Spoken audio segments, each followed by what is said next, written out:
G'day, scurvy scum. In this episode, we're going to go through some of the basics, how to use a map, how to find your way around the system. If you've been playing the game for a while, you can probably skip this episode. I'm just talking about the basics of working out where the hell you're going. So, what is a map? Well, if you come down in the corner, it's hidden by my desk, but oh well. If you hit the system, you can bring up the map and it shows you the overall universe. When you start off and you're a complete noob, you start off on these low level 1 sort of systems, and as you work your way up to a level 2 and do some attacks, and level 4 and so forth. And everybody's got to start somewhere, but you get through those levels pretty quickly. So then what do? Well, there's a certain structure to the map, and if all along the bottom and the outside rims are lots and lots of low-level systems, and they're just repeats, and it's just because lots of noobs come along. Not everybody works their way up. So that's why there's so many of the same sort of pattern all over the place, and there's lots of low-level systems. But then once you're playing the game for a while, you got to work out where the more interesting systems are. There are the occasional level 9s down there in strange places, and you may have missions you got to go off and do there. But it's really when you're getting into systems like now they've changed the map around, but systems like Salsa start getting interesting because they've got lots of tritanium to go off and mining, and you need that. Oh, there's quite a few spots there free. Cool. Maybe I should check them out. There's a mission going on. Oh, just excuse me, I'm going to get my 10-minute bonus. What do I get? Some repairs. It happens. You need them. And there's a number of systems that are similar. So Susa, there's Rua, and the idea is as you get more experienced and you get your skill level up, you want to find a system about your sort of level, and so you work your way up. You'll notice that there's a number of systems around these key systems, and so you may want to relocate your base to one of those. It's good to pick a base location that's sort of near your level, because then you've got these red ships, and some of the things you need to do is go off and kill them, and it's more convenient if they're close to where you live. So there's a number of systems like that, and they're sort of like level 8s, and there's a few of them. And again, there's multiple copies just because there's more noobs than there are higher levels. Then as you sort of work your way up, you start getting into higher level systems. And to me, the center of the galaxy is when you start getting up into these systems like Cleo. Too many. I don't know what the hell the names of these things are. They're too hard to pronounce, but they get a little bit more interesting. They get few more missions around the place. But the thing to watch, now this one's got a little bit of dilithium going on there. The thing to watch is they do change the map every so often. So just when you think you got everything under control, you've got to go out and cope with map changes again. It's just the way it is. They're trying to improve things. So you just need to come back every so often. So there was a little bit of dilithium there. My favorite for the center of the universe is you get into, like, there's Orion. I think used to have lots of missions going on in Orion, and you can usually tell when there's lots of blue ships and they're just hanging around and they're not killing each other. You might say, why aren't they killing each other? That seems like a waste. It's usually because there are these missions, and that's why they're there. They're just after the missions, and they're all going off and doing themselves. There's no planets or nothing to mine in that system. It's really just for missions. Now, Bellis, sometimes in our galaxy, I used to call it Bedlam. I used to live here for a while, and it's got lots of white crystal. There's more white crystal around now, but it used to be bedlam. Excuse me. There was lots and lots of ships blowing each other up all the times, coming through and sweeping. It was awesome. But there's a bit more white crystal around now, so maybe there's not so much attacking going on. Rigel, it's another key system in the middle. And one of the things about Rigel is, again, there's quite a lot of missions out of Rigel. You just notice there's multiple planets with multiple mission markers and multiple missions each. So you'll get to know Rigel. And one of the things I use Rigel for is to work out, and I consider that almost like the center of the universe because, or the galaxy, it's there in the middle. It's quite close. You start getting up into lots of special systems up above. You've got Zalrak. It's got pink gas. Vindomatrix got pink gas. Labak's got red ore.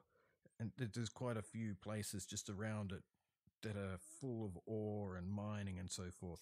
So it's the beginning of the sort of like the mining galaxy as you're getting up into those levels.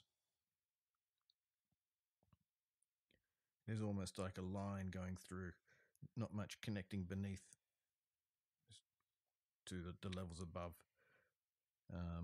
So there's a whole lot of interesting systems around there. When you get up above it, there's almost like 3 main branches up above, and that almost corresponds to the 3 faction systems.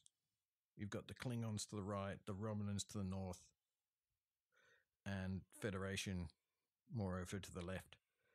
And within these, up above Rigel, you've got 3 systems. There's Kepler up the top. You've got, well, it's actually more than 3, but the important 3 are Kepler, Azar, and the reason that these ones are important, the other one was over here, is Opla. The reason these ones are important is they've now got these 3 systems just to the south. One is Lorilla. Another one is, these are new systems, Kakara, and I'm not even going to attempt to pronounce that one. I'm not Klingon. But if you have a look in them, they're full of lots of dilithium. Yummy. But they also got faction missions. So when you get up high enough, you go to these places to start off the faction missions. You pick your missions. So the one over to the right, that's for Klingons. The one in the middle is for Romulans up above. And the one over the other side is Federation. You may end up doing all of them just to try and get all those missions done, but they'll give you faction credit points. But great sources of dilithium mining these days. There are other dilithium mines around, but those systems are just full of it. What you'll notice is if it took something like Opla, is there's a number of systems all around it, and these are sort of like housing systems. The systems are generally not that interesting, apart from great places to put a base. Not far from the main systems if you want to go off mining. They got a bit of par steel and a bit of tritanium. Just pick another one at random. So this one's got more tritanium. It does change around every so often. They've been putting in more stuff to mine. And so these are all hanging off these key systems. And so that's just to give you a bit of an idea. But around the middle here, when you've got Ilona, Citalaga, Astrida, and so forth, they've got different sorts of minerals in them to go mining. So it's a good idea just to check them out. This one's got white crystal. So we go over to Lycia. Used to be pretty well nothing. And it still is. It's pretty well nothing. Oh no, it's got white crystal too now. That used to be pretty empty. Red ore over in Labak. These systems, of course, are well known for having lots of ores and minerals and so forth. So you got to expect to get wiped out every so often. People will come by and just clean them. But if you need to do lots of that mining, you should consider relocating your base near one of them. So what else is useful on the map? Once you get up into these high level systems, when you've got down under factions, You start off with nothing. You start doing missions. There's some missions that will determine which of the factions that you get more aligned with. I've done more Federation sorts of ones, and I've picked the Federation choices. So I've got a neighbor rating now with Federation, and the other ones don't trust me. You get your ratings bad enough when you go into those spaces, you can actually get attacked by the red ships. So they don't move very fast, but they do attack you. So it is worthwhile planning out which faction you want to be with, because there's ships and so forth you can get later. But you can actually go into these areas. They're not like restricted to only those members. You can just get in there and have a look around. This one's got some missions in there. Most of them I can't do yet. And you got to, oh, some of them I can now. I must have done some prerequisites for them. But sometimes the missions are pretty hard. You should pick the missions at the right level for what you're up to yourself. Now, what else on the map? So you can move into these different areas if you want to. If you're in an alliance, if you've actually got friends, it'd be nice having friends. No, who needs friends? You'll actually see them when you zoom in. The little heads will pop up on systems where they've got bases, and you can't see any heads for me because I don't have any friends. But you can see where my home system is, and I've got all my ships just doing some mining. There's a bit of an event on today. Pretty boring, really, but you can get some prizes. The other thing to consider doing is you might notice if I come down these lower levels again, some of the circles have got circles around, other ones I haven't. It just means I haven't visited that system before. And so one of the things that I recommend doing early on when you start getting up into the map is just visiting each location one by one, because you can see, because I've visited there, didn't have to do anything apart from enter that system. I can now view the system and work out what there is. So I can work out what red ships there are. Maybe if I want to go and find a particular sort of level or type of ship, I can choose which ship to go off and attack, or which sort of ship to send off there.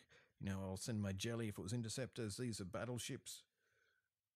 And so I'd be sending off, if I look at the triangle, I'd be sending off my Kara to get it, because it's an interceptor, or a Findra would be a better ship to tackle those sorts of ships. And so once you've visited them, so what I recommend is I call it the hop. You just go to each system one by one, moving from system to neighboring system to neighboring system, and just do the boring thing of visiting every single system one by one.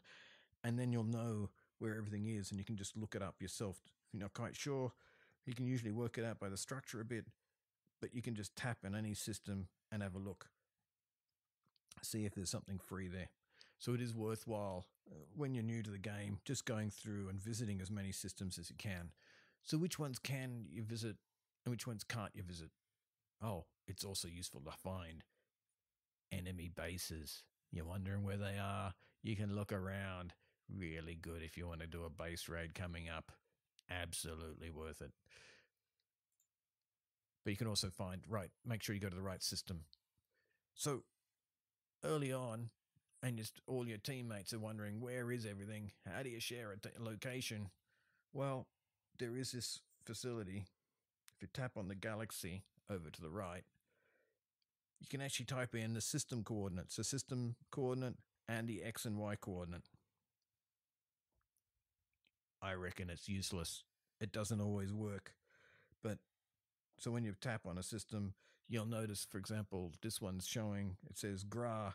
Underneath it says a system number 60112512, and then it's got coordinates X and Y, -4681, -441. The minus symbols matter. If you don't type in it doesn't work. But even if you do type it in, it doesn't always work. It seems to be a bit buggy if you ask me. But if you record those IDs, you can come over, hit the galaxy thing, give it a burl, type it in. Personally, I never use it. I just don't find it useful enough. It's giving me too much grief. One of my favorites is Rigel. Rigel, you can just type in the 54 and you're done. You don't have to do very much. It's rather convenient.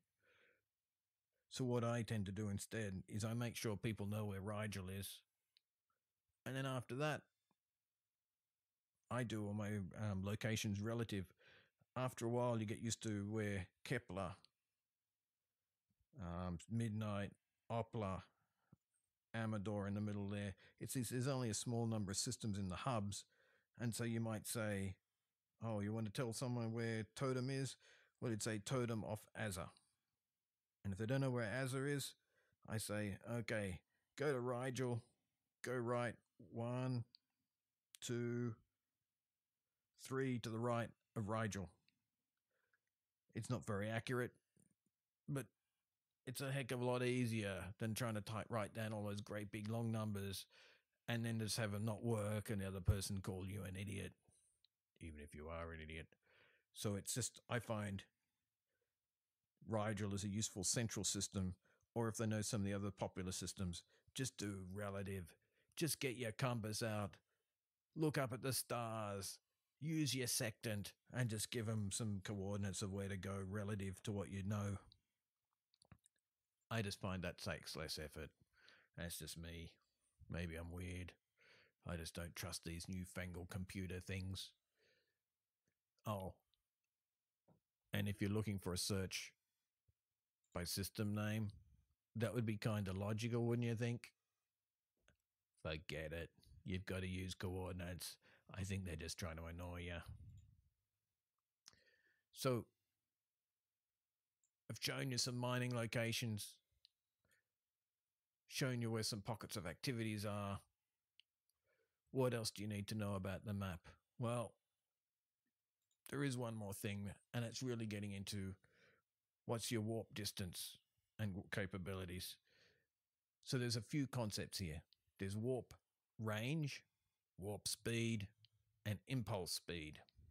And if you tap on your ship, I've got them all out mining, so sorry, I'm not going to show you. But if you tap on your ships, you can see what they're capable of. But if I pick a system up high, you'll see it says out of warp range. And it tells me I've got over level warp 23 to get there. Well, different ships have got different warp ranges, so you just check out your different ship details, and you'll find that some ships can get there and some ships can't. There's also Scotty. Scotty's a good guy. There's a common Scotty and an uncommon Scotty. The common Scotty's better, if you ask me. If he's on the bridge, which is the top 3 positions of your ship, if he's on the bridge, he adds an extra 3 or 2 or 3 warp levels. As you up level him, he gives you more warp levels. So you might just start with 2, but he can get you into systems that your ship wouldn't have been able to get to otherwise. So, for example, if I pick Falstaff, I've got different ships down here. One's an Envoy and the other's a Fortunate. I've actually got Scotty on the bridge of my first Fortunate, and he can get there. My second Fortunate in the middle of the 3, he doesn't have Scotty on the bridge. He can't get there to Falstaff, and it tells me I need a range of 15. But my Envoy, the Envoy doesn't need a special officer to get that extra distance. So that's the warp range. Warp speed is, you'll notice, the set course tells you how long it's going to take to get there. So that's 1 minute 38. That one would be 2 minutes, and that'd be 1 minute 57. The warp speed of the different ships tells you how long it's going to take to get there. So it's good to check out. Now, the warp range may also mean, if I come over to, say, Priya, you might notice the route it's picked. Whereas if I pick a different ship, that wasn't a good example, but sometimes I'll pick different routes. And it can start taking shortcuts based on the strength of the ship. Don't know what the hell's going on there. Why has it got 2 routes for the same ship? That's really confusing. That looks like a bug. Let's try that again. And so with the better ship, it can take a shorter route, whereas another ship might need a longer route. No. Not showing it. Oh well. But it is worthwhile understanding that warp range can also affect how long it takes to get somewhere, because it has to take a longer route to get there. What else we got? Impulse speed is another one. Says there are a couple of miners that help. Helvia and Demeter. One helps when your cargo is empty. The other one helps your warp speed when the cargo is full, like not empty. And so these things can just help you get places faster on the warp speed. So they're worthwhile checking out the different officers, which officers you got, and whether they can get you places faster or not. Impulse speed, that's a final speed. That's the speed you're traveling around inside the system.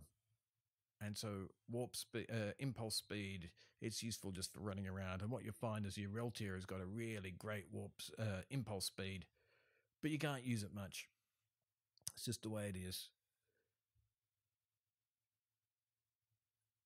Impulse speed can be useful if you're trying, like, running away from people, or if you're trying to chase them down in a battle and crush them.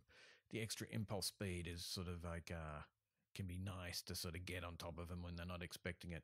Things like the jelly will actually increase the captain ability. So you put Officer Klar, he's a Klingon, on you as a captain, and you can go that bit faster. He's not very strong, but he really makes the ship burn along.